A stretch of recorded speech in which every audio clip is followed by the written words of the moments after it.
presenciei inúmeras vezes a empresa conseguir não ser condenada.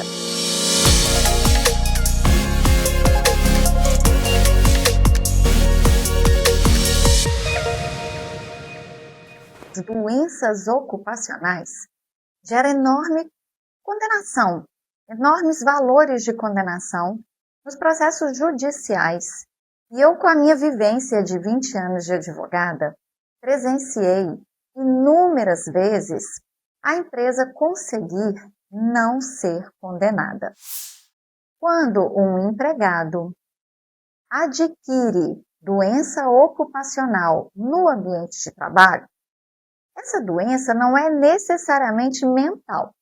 A NR1 introduziu nas nossas empresas a obrigação de mapear os riscos psicossociais, o adoecimento mental.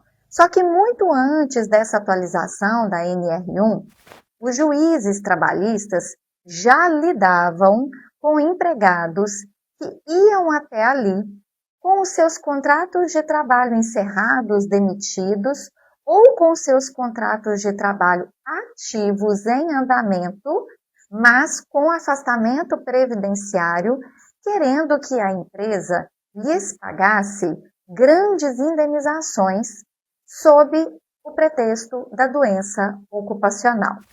Então, a doença ocupacional, para a Justiça do Trabalho, é uma doença adquirida no ambiente de trabalho, ou seja, antes do empregado começar a trabalhar ali, ele não tinha essa doença. E ao começar a trabalhar ali, durante o trabalho na sua empresa, ele desenvolveu uma determinada doença. Então, ela é em decorrência da forma como ele trabalha na sua empresa. Por isso que é uma doença ocupacional. Pode ser física, pode ser leve, pode ser por movimentos repetitivos e pode ser mental, como está na moda, ansiedade, depressão, burnout, tudo isso. Nem sempre a pessoa sente os efeitos dessa doença profissional enquanto ela está trabalhando. Por isso é muito comum o empregado requerer a doença profissional e as suas indenizações após ele já ter saído do trabalho, dentro daquele prazo de 2 anos. Então, quando o empregado sai da sua empresa, se desliga totalmente da sua empresa, ele tem o prazo de 2 anos para reclamar na Justiça do Trabalho coisas que foram causadas no período que ele trabalhava aí. Então, se durante o trabalho na sua empresa ele adoeceu em razão do trabalho que ele realizava, vai ser uma doença ocupacional. Ou ele já tinha alguma doença, ele já entrou na sua empresa com alguma doença, com algum problema. Só que o trabalho na sua empresa agravou a doença que ele tinha. Então, a condenação em indenizações por doença ocupacional pode vir de 2 formas. E o juiz vai investigar isso no processo. Se ele já tinha uma doença e ela foi agravada, piorada no trabalho dentro da sua empresa, ou se ele não tinha doença nenhuma e ao começar a trabalhar na sua empresa e aí ficar, ele passou a ter uma doença que possa ser considerada uma doença ocupacional, uma doença do trabalho. A sua empresa, então, precisa, para não ser multada pelo Ministério do Trabalho, ela precisa ter implantados aí os programas, aqueles que são feitos pelaquela empresa terceirizada que você contrata, Medicina e Segurança do Trabalho, famoso SESMIT. Você precisa contratar essa empresa e ela precisa desenvolver para você os programas, o PGR, o PCMSO e o LTCAT e os exames periódicos admissionais, demissionais. Você precisa escolher. Aqui é que vem o pulo do gato. Aqui é a parte do meu método. Quando você for contratar essa empresa que vai desenvolver esse programa para você, que vai fazer o inventário dos riscos e traçar o plano de ação, você precisa escolher uma empresa em que você, proprietário da sua empresa, possa conversar sobre os problemas de uma forma verdadeira e aberta. Pensa aí na sua contabilidade. Vamos fazer uma comparação, uma analogia. Pensa aí na sua contabilidade. Você tem uma gestão financeira da sua empresa, que é a chamada contabilidade gerencial. Ou seja, você faz um controle do seu fluxo de caixa, do seu faturamento, porque você está constantemente procurando sonegar impostos. Quem foi que falou sonegar impostos? Você está constantemente procurando economizar impostos, não é mesmo? Por isso que você tem uma contabilidade gerencial. Para você oh meu Deus, não, para você diminuir o seu custo, né?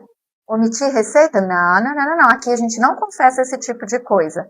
Você me entendeu? Você sabe que eu não estou falando nada errado, é verdadeiro.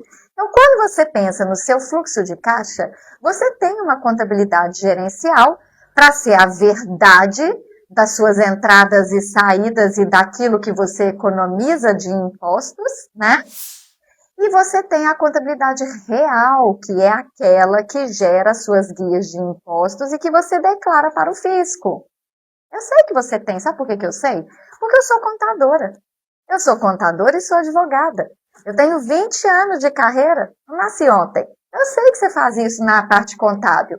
Quando você vem conversar com seu advogado, você quer conversar com um advogado que vai te atender e vai resolver suas demandas, não é? E tudo que você faz de errado, tudo que você não faz contrato, tudo que você só nega, tudo que você omite, todos os erros que você comete, você conta para o seu advogado. É a advocacia gerencial, né?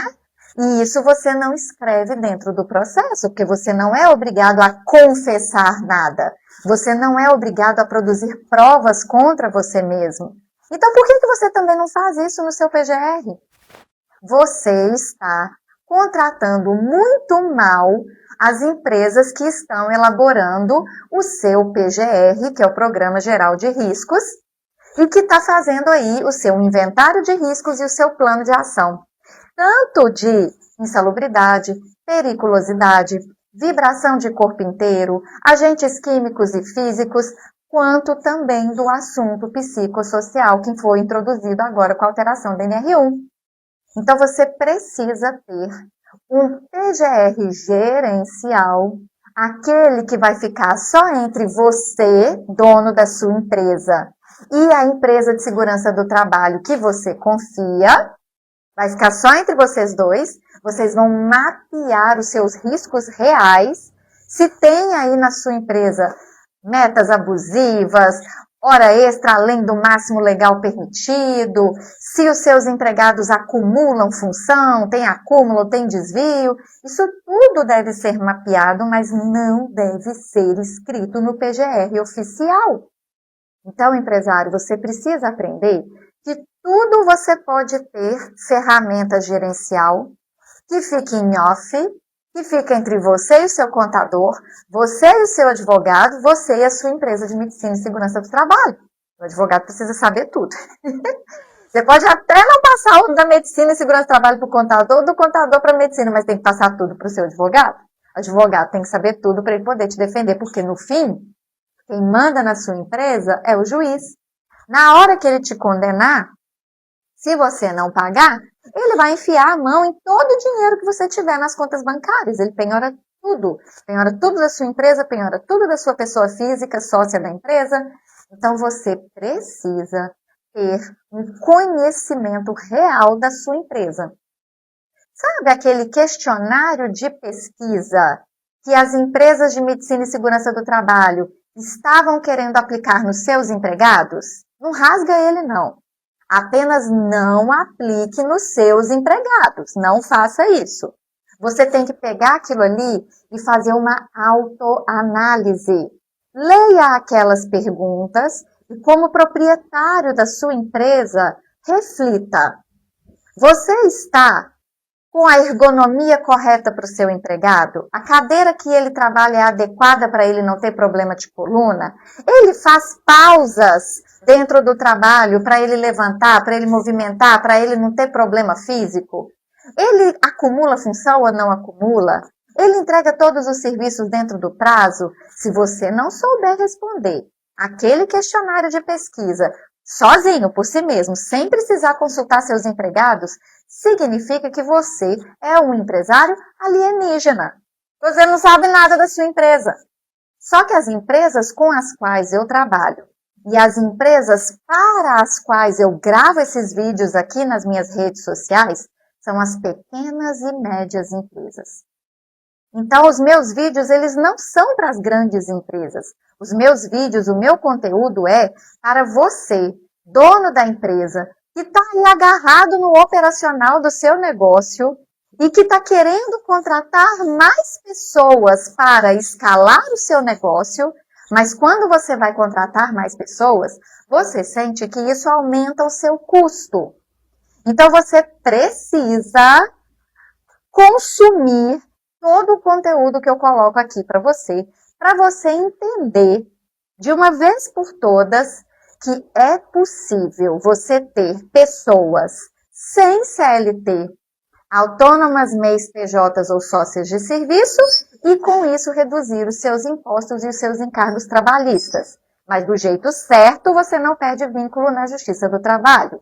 É possível você ter empregados na CLT e instituir premiações e remunerações para eles que façam com que você não pague reflexos em encargos de folha de pagamento.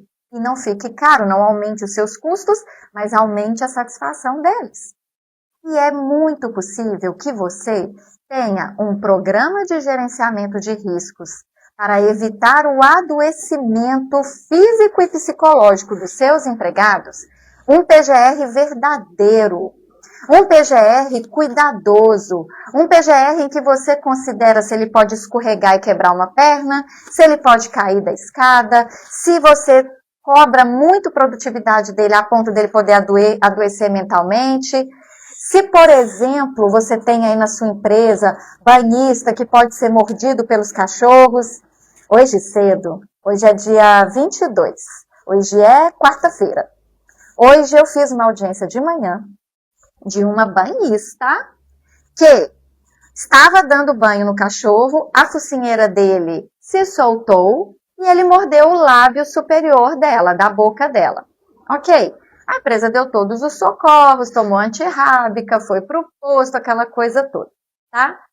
Ela entrou na justiça querendo 200 mil reais de abalo mental e dano estético. Primeiro que a câmera dela estava aberta na hora da audiência e não tem dano estético nenhum. A boca dela já cicatrizou totalmente, ela já voltou ao normal.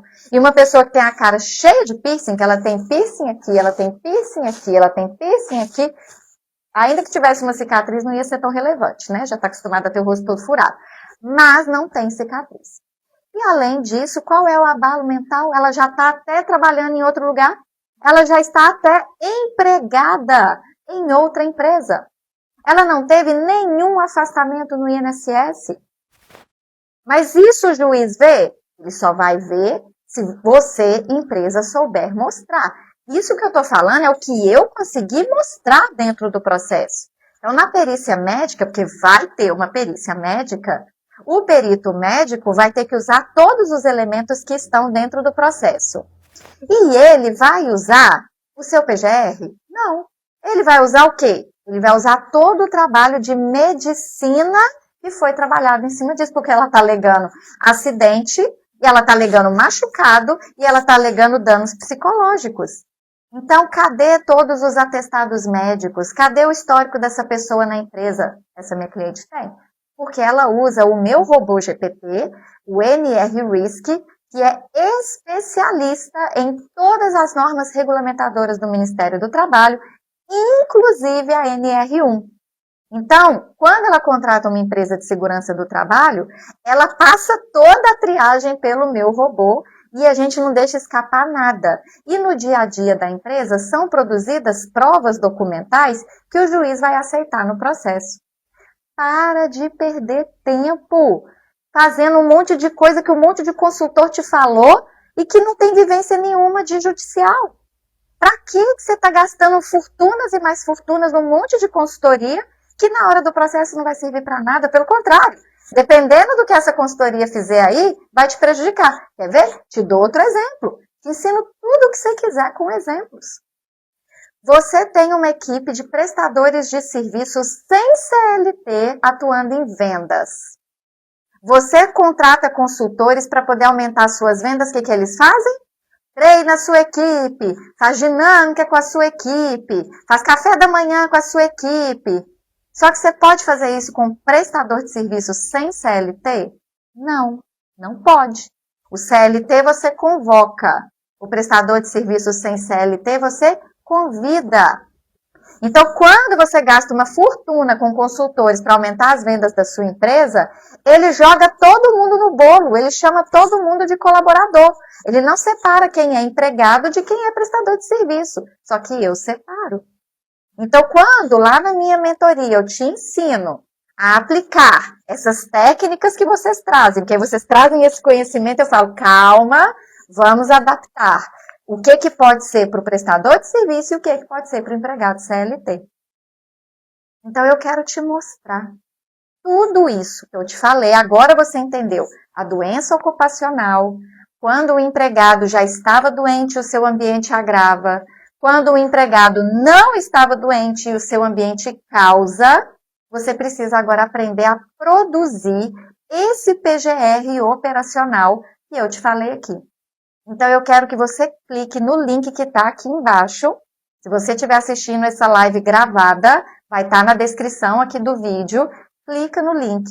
Se inscreva para participar no treinamento Empresa Blindada, que eu vou fazer agora no próximo sábado, para que você esteja comigo ao vivo, 4 horas ao vivo, para eu conseguir te mostrar tudo que você pode mapear de uma forma gerencial, extrajudicial, que você vai poder usar para diminuir os impostos, diminuir os encargos trabalhistas, diminuir os riscos de adoecimento mental e psicossocial e doenças ocupacionais, e vai ser um documento só seu. Você vai aprender a fazer todo esse gerenciamento sem ser documento que você tenha que divulgar para outras pessoas. Porque o PGR oficial, você tem que mostrar para o sindicato se ele pedir, você tem que entregar para o Ministério do Trabalho se ele pedir, você tem que entregar para o empregado se ele pedir. Então, você tem que ter um PGR bonitinho, limpinho, que não gere confusão para poder entregar de forma pública. Mas você deve ter um PGR que contemple o seu risco verdadeiro operacional para a gente poder preparar a sua empresa para não perder processos. Eu quero que você tenha os mesmos resultados que eu tenho para os meus mentorados. O primeiro é que eles agradecem, falam que se sentem mais seguros. Pode olhar os depoimentos nos destaques aqui e tem na playlist do YouTube também. Primeiro que eles se sentem mais seguros, aprendem a documentar tudo de uma maneira rápida e fácil, porque eu tenho um robô GPT para tudo e eles vêm nos encontros comigo para poder tirar dúvida e aplicar do jeito certo e seguro. Além disso, além deles se sentirem mais seguros, eles também fazem com que os empregados não queiram mais processá-los, que os prestadores de serviço não queiram mais processá-los.